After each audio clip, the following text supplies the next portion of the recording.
Hi ಎಲ್ರಿಗೂ. So ಇವತ್ತು 10th ಸ್ಟ್ಯಾಂಡರ್ಡಲ್ಲಿ 7th chapter coordinate ಜಿಯೋಮೆಟ್ರಿನಲ್ಲಿ ಬರುವಂಥ ಮಿಡ್ ಪಾಯಿಂಟ್ ಫಾರ್ಮುಲಾ ಯೂಸ್ ಮಾಡ್ಕೊಂಡು ಹೇಗೆ ಪ್ರಾಬ್ಲಮ್ ಸಾಲ್ವ್ ಮಾಡೋದು ಅಂತ ಹೇಳ್ಕೊಡ್ತೀನಿ.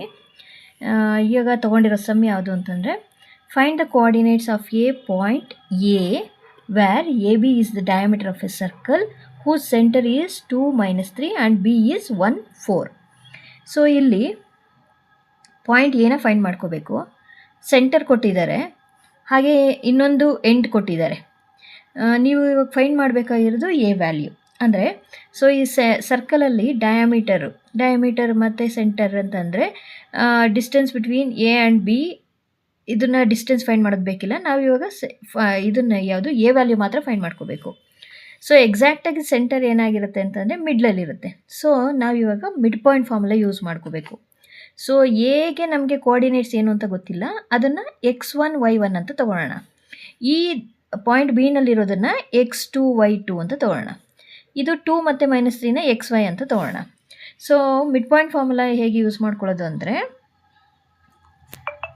x, y is equal to x1 plus x2 divided by 2, y1 plus y2 divided by 2.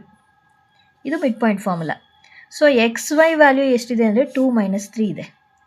2 - 3. x1 ನಮಗೆ value ಗೊತ್ತಿಲ್ಲ, x1 ಅಂತಲೇ ಬರ್ಕೊಳ್ಳೋಣ. x2 1 divided by 2. y1 value ಏನು ಗೊತ್ತಿಲ್ಲ, y1 ಅಂತಲೇ ಬರ್ಕೊಳ್ಳೋಣ. y2 4 divided by 2. ಸೊ ಇದು x ವ್ಯಾಲ್ಯೂನ x ಕೋಆರ್ಡಿನೇಟ್ ಜೊತೆ equalise ಮಾಡೋಣ, y ಕೋಆರ್ಡಿನೇಟ್ಸ್ದು y ಜೊತೆ ಈಕ್ವಲೈಸ್ ಮಾಡೋಣ. So 2 is equal to x1 plus 1 by 2. Cross multiply ಮಾಡ್ಕೊಳ್ಳೋಣ. 2 2s are 4 is equal to x1 plus 1.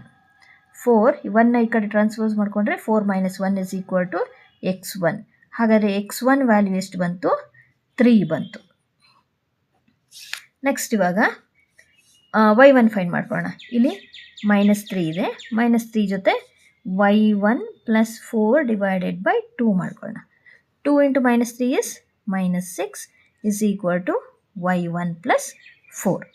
-6 plus 4ನ ಈ ಕಡೆ ಟ್ರಾನ್ಸ್ಪೋಸ್ ಮಾಡಿಕೊಂಡ್ರೆ -4 ಆಗುತ್ತೆ y1. ಸೊ y1 ವ್ಯಾಲ್ಯೂ ಎಷ್ಟು ಬಂತು? -10. ಸೊ ನಮಗಿವಾಗ ಎ ಕೋಆರ್ಡಿನೇಟ್ಸ್ ಯಾವ್ಯಾವುದು?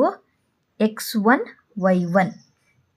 ಅದೇ x1 ಅಂದರೆ 3, y1 ಅಂದರೆ -10. ಹಾಗಾದರೆ